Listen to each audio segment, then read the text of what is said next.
गणित शिक्षण में आज हम व्याख्या कौशल के बारे में पढ़ेंगे कि व्याख्या कौशल क्या है। Explaining skill.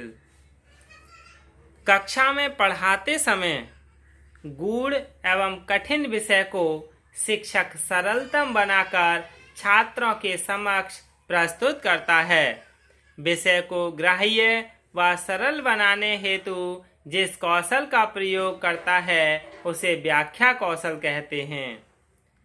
इसके अंतर्गत शिक्षक घटना से संबंधित सभी तथ्य नियम एकत्रित करता है।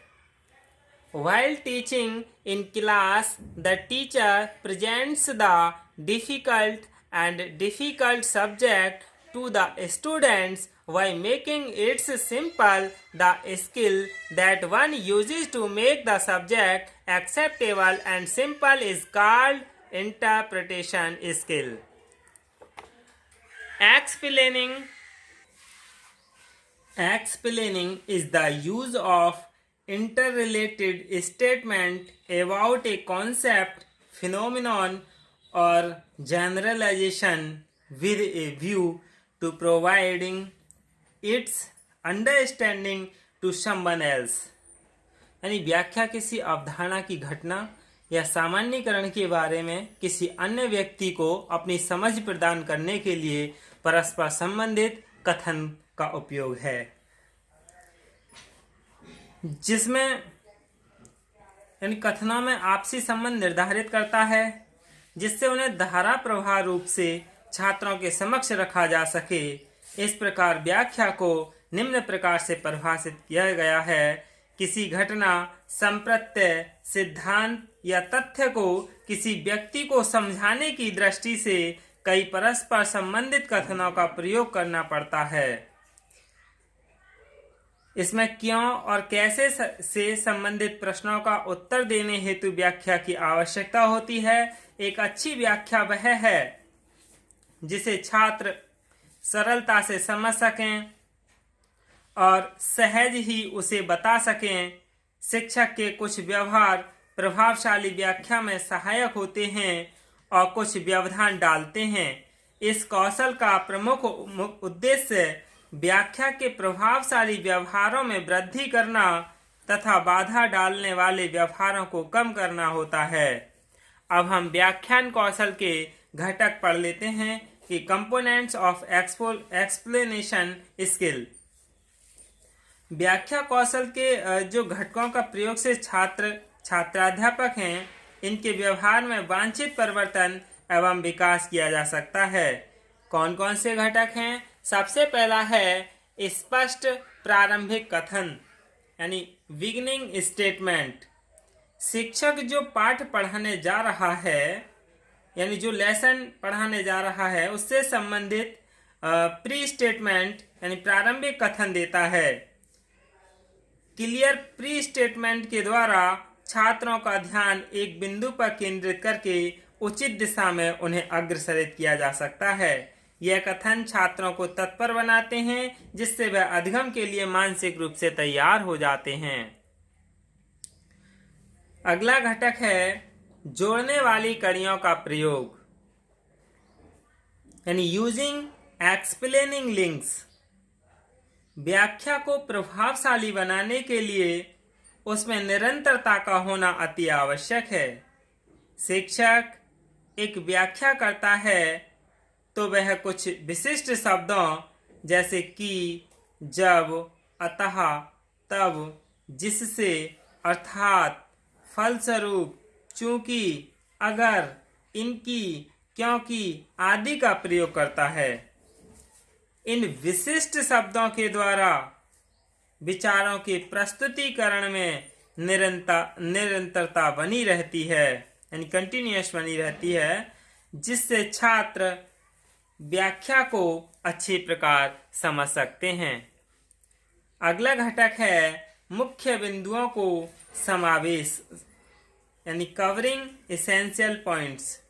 यदि शिक्षक द्वारा दी जा रही व्याख्या में उस विषय से संबंधित कोई बिंदु छूट जाता है तो व्याख्या अधूरी रह जाती है। इसलिए व्याख्या प्रस्तुत करने से पूर्व विषय वस्तु को पढ़कर उसका विश्लेषण कर लेना चाहिए, यानी एनालाइज कर लेना चाहिए, और उसके अंतर्गत आने वाले जो मुख्य बिंदु हैं उनकी क्रमवार व्याख्या करनी चाहिए। ऐसा करने से शिक्षक पथभ्रष्ट होने से बच सकता है। अगला घटक है इसका तकनीकी शब्दों का अर्थ बताना, यानी डिफाइन टेक्निकल टर्म्स।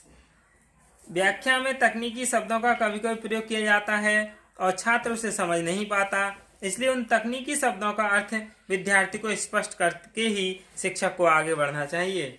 अगला घटक है दृश्य श्रव्य सामग्री का प्रयोग, यानी किसी घटना को समझाने में दृश्य श्रव्य सामग्री प्रभावी भूमिका निभाती है। शिक्षक व्याख्या करते समय चार्ट, मॉडल, चित्र आदि का प्रयोग करता है। अगला घटक है छात्रों की जांच हेतु बोध प्रश्न पूछना, यानी टेस्टिंग स्टूडेंट्स अंडरस्टैंडिंग। व्याख्या को इफेक्टिव यानी प्रभावकारिता घटना के बारे में विद्यार्थियों की समझ के द्वारा जांची जा सकती है। अध्यापक समापन अवस्था में ये जानने के लिए प्रश्न पूछता है कि वह घटना की सही व्याख्या करने में कहाँ तक सफल हुआ और विद्यार्थियों ने उसे कहाँ तक सही समझा है। अगला है स्पष्ट उपसंहारात्मक कथन, यानी कंक्लूडिंग स्टेटमेंट। उपसंहारात्मक कथन व्याख्या की समाप्ति को दर्शाता है। वास्तव में यह पुनरावृत्ति या व्याख्या का सारांश होता है, और कंक्लूडिंग स्टेटमेंट प्रस्तावना कथन के संदर्भ में दिए जाते हैं। अगला है असंगत कथन, इर्रिलेवेंट स्टेटमेंट। व्याख्या में दिए जाने वाले वह कथन जो घटना से संबंध नहीं होते और जो संकल्पना या घटना को समझने में योगदान नहीं देते, उन्हें असंगत कथन कहा जाता है। ऐसे कथनों के ऐसे स्टेटमेंट के यूज से टीचर को बचना चाहिए, क्योंकि यह स्टूडेंट्स के मन में उलझन पैदा कर देते हैं। अगला है निरंतरता का अभाव, यानी लैक ऑफ कंटिन्यूटी। शिक्षक किसी घटना से संबंधित विचारों को एक निश्चित तथा तर्कपूर्ण क्रम में छात्रों के समक्ष प्रस्तुत करता है। यदि इस क्रम में कोई व्यवधान हो जाए या कोई वाक्य बोलने से छूट जाए तो व्याख्या अस्पष्ट हो जाती है। अगला है अस्पष्ट शब्द का वाक्यांश, यानी वैग्यू वर्ड्स और फेरासिस। जो अभिव्यक्तियां कोई भाव या विचार स्पष्ट नहीं कर पाती, उन्हें अस्पष्ट शब्द कहा जाता है। ऐसे शब्दों से व्याख्या पूरी तरह स्पष्ट नहीं हो जाती। ऐसे कुछ शब्द हैं शेष, संभवतः, प्रतीत होता है, आदि, लगभग, शायद आदि।